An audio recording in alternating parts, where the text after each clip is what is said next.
नमस्कार दोस्तों, चैनल में आपका स्वागत है। हम एक बार फिर हाजिर हैं एक जोरदार सच्ची घटना को लेकर। एक ऐसी कहानी है जो आपको रोमांच से भर देगी। इस नए एपिसोड में आपका स्वागत है। यहां हम सच्ची अपराध कहानियों की पड़ताल करते हैं। और हां, चैनल सब्सक्राइब कर लें, घंटी को दबा दें ताकि वीडियो से न चूकें। आपका और हमारा साथ भी बना रहे। आज की सच्ची कहानी श्री कृष्ण स्वरूप, एक एयरफोर्स अधिकारी और उनके परिवार के साथ घटित एक त्रासदी की है। एक शाम श्री कृष्ण स्वरूप घर लौटते हैं और उन्हें अपनी पत्नी और बेटे की हत्या हुई मिलती है। पुलिस जांच शुरू करती है, लेकिन उन्हें कोई सुराग नहीं मिलता। कहानी में कई मोड़ आते हैं, जिसमें एक सीसीटीवी फुटेज, एक फटा हुआ नोट और एक पेटीएम लेन देन शामिल है। पुलिस को अंततः हत्यारे का पता चलता है, जो श्री कृष्ण स्वरूप की पत्नी का भतीजा अभिषेक होता है। अभिषेक ने हत्या क्यों की? क्या यह पैसे के लिए था या कुछ और भी गहरा था? इस कहानी में आपको कई सवालों के जवाब मिलेंगे। तो आइए शुरू करते हैं। शाम के 7 बज चुके थे। सूरज की लालिमा धीरे धीरे क्षितिज में विलीन हो रही थी। श्री कृष्ण स्वरूप एयरफोर्स में एक सदाबहार अकाउंटेंट अपने घर की ओर तेजी से कदम बढ़ा रहे थे। हर शाम की तरह उनके मन में घर पहुंचने की उत्सुकता थी। घर का दरवाजा खुला देख उन्हें थोड़ी अजीब सी खुशी हुई। शायद बबीता, उनकी पत्नी, दरवाजा खोलकर उनका इंतजार कर रही होंगी। लेकिन जैसे ही उन्होंने घर में प्रवेश किया, उनकी खुशी का पल भर में ही गम में बदल गया। घर का सामान बिखरा हुआ था, मानो तूफान आया हो। खून के निशान उनकी नजरों को चुभ रहे थे। डर और चिंता से उनका दिल धड़कने लगा। बबीता, उन्होंने पुकारा, लेकिन कोई जवाब नहीं आया। आगे बढ़ते हुए उन्होंने देखा कि बबीता, उनकी प्यारी पत्नी, खून से लथपथ जमीन पर पड़ी थी। उनके होश उड़ गए। अब उन्हें बेटे गौरव की चिंता होने लगी और गौरव गौरव चिल्लाने लगा।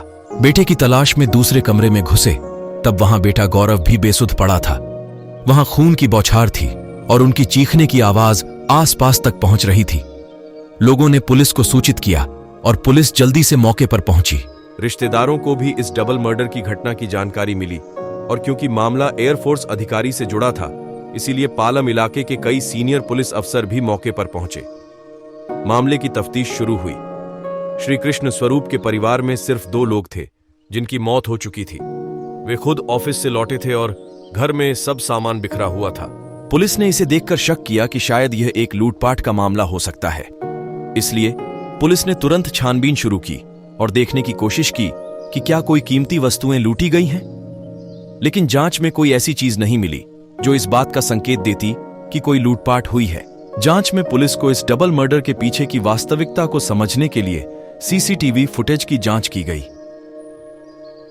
घर के बाहर लगे एक कैमरे के बावजूद सीसीटीवी कैमरे की रिकॉर्डिंग डीवीआर से गायब थी।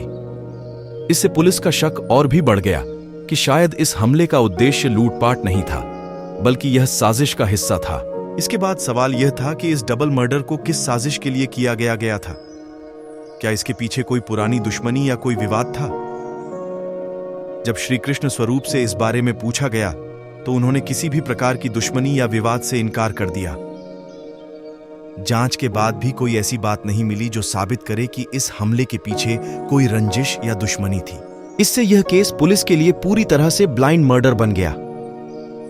दिल्ली पुलिस ने आसपास के कुछ और सीसीटीवी फुटेज की जांच की और उन्होंने एक व्यक्ति की खोज की जो अपने चेहरे को पूरी तरह से ढका हुआ था। उस व्यक्ति को सिर्फ कुछ सेकंड के लिए फुटेज में दिखाया गया, जिसमें उसका चेहरा गमछे से ढका हुआ था और वह शायद डीवीआर लेकर जा रहा था। इस तरह फुटेज में उसका चेहरा स्पष्ट नहीं था। एक सीसीटीवी फुटेज मिली, लेकिन उससे पुलिस को कोई विशेष सुराग नहीं मिला। पुलिस फिर से खाली हाथ हो गई। उस व्यक्ति के बारे में कोई जानकारी नहीं मिली जिससे उन्हें उसकी पहचान करने में मदद मिल सके। दिल्ली पुलिस ने उस एरिया में पूछताछ शुरू की जहां सीसीटीवी फुटेज में उस चेहरे को देखा गया था जो कि गमछे से ढका हुआ था। उस व्यक्ति की पहचान के लिए पुलिस ने वहां के दुकानदारों और ई रिक्शा वालों से भी पूछताछ की। पुलिस ने उस सीसीटीवी फुटेज को दिखाकर पूछताछ शुरू की। उसी दौरान एक ई रिक्शा वाले ने बताया कि उस दिन एक लड़के को मेट्रो स्टेशन तक छोड़ा था। वो चेहरे पर गमछा बांधे था, उसके हाथ में खून लगा था। उससे खून के बारे में पूछा था तो उसने कहा था कि चोट लग गई है। इसके बाद उसे मेट्रो तक छोड़ दिया था, लेकिन वो उसे पहचानता नहीं है। अब पुलिस को फिर से उससे कोई खास सुराग नहीं मिला। तब पुलिस ने उस ई रिक्शे वाले से पूछा कि कोई और खास बात जो उससे जुड़ा हो, जो तुम्हें याद हो। तब उसने बताया कि हां, एक बात और है। उससे किराए को लेकर थोड़ी देर तक बहस हुई थी, क्योंकि मेट्रो तक जाने का किराया 30 रुपए तय हुआ था।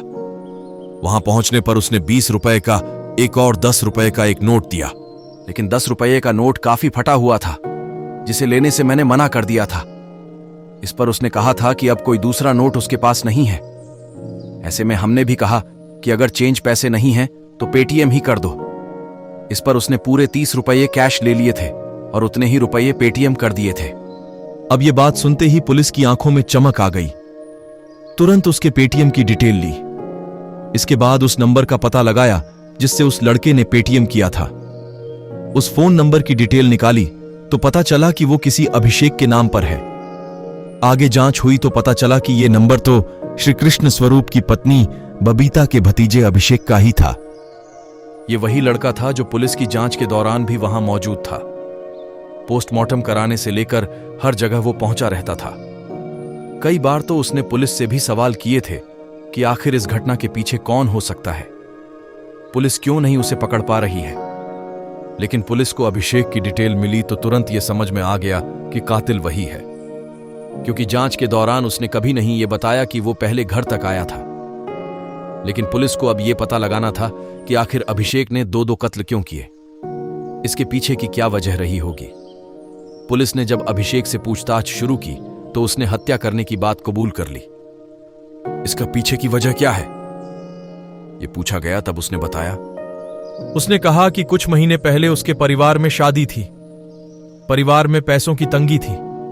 तब उसने बुआ से 50,000 रुपए उधार लिए थे, लेकिन उन पैसों को वो लौटा नहीं पा रहा था। इसे लेकर बुआ उसे अक्सर ताने देती थीं। 6 जुलाई को घटना वाले दिन उनके घर किसी और काम से आया था। घर आकर काफी देर तक गौरव के साथ टीवी देखा। कुछ देर बीतने के बाद बुआ ने फिर से 50,000 रुपये नहीं लौटाने को लेकर ताना मारने लगी। बस इस बात से अभिषेक को काफी गुस्सा आ गया, क्योंकि वो कई बार कह चुका था कि अभी हालत ठीक नहीं है, इसके बाद भी वो पैसे मांग रही हैं। इसी बात से गुस्से में आकर अभिषेक ने कमरे में रखा डंबल उठाया और कमरे में घुसकर बुआ बबीता पर हमलावर हो गया। उन्हें पीट पीट कर मार डाला। उस समय गौरव अपने कमरे में था। फिर अभिषेक ने गौरव को भी उसी डंबल से पीट पीट कर मार डाला। इसके बाद कैमरे का डीवीआर निकाला और अपने चेहरे को गमछे से बांधकर वहां से निकल गया। ई रिक्शा को पैसे देने के लिए उसके पास खुले पैसे भी थे, लेकिन 10 रुपए का वो नोट फटा नहीं होता, वो पेटीएम से पेमेंट नहीं करता। अगर वो पेमेंट नहीं करता तो शायद इस ब्लाइंड मर्डर केस को भी खोला जाना उतना आसान नहीं होता। इस तरह 10 रुपए के फटे हुए एक नोट ने कातिल का पता बता दिया। जिस डंबल से बबीता और उनके बेटे की हत्या की गई, उसे गौरव ने एक्सरसाइज करने के लिए हाल में ही खरीदे थे। श्री कृष्ण स्वरूप ने बताया कि पत्नी हाल में ही कोरोना से ठीक होकर रिकवरी कर रही थी। बेटा भी बेरोजगार होकर घर पर ही था। दोनों उसी डंबल से उन दिनों एक्सरसाइज करते थे, लेकिन घटना वाले दिन उन्हीं डंबल को अभिषेक ने अपना हथियार बना लिया। निवेदन है, कृपया वीडियो लाइक करें। इस प्रकार के सच्ची स्टोरी देखने के लिए चैनल को सब्सक्राइब जरूर करें।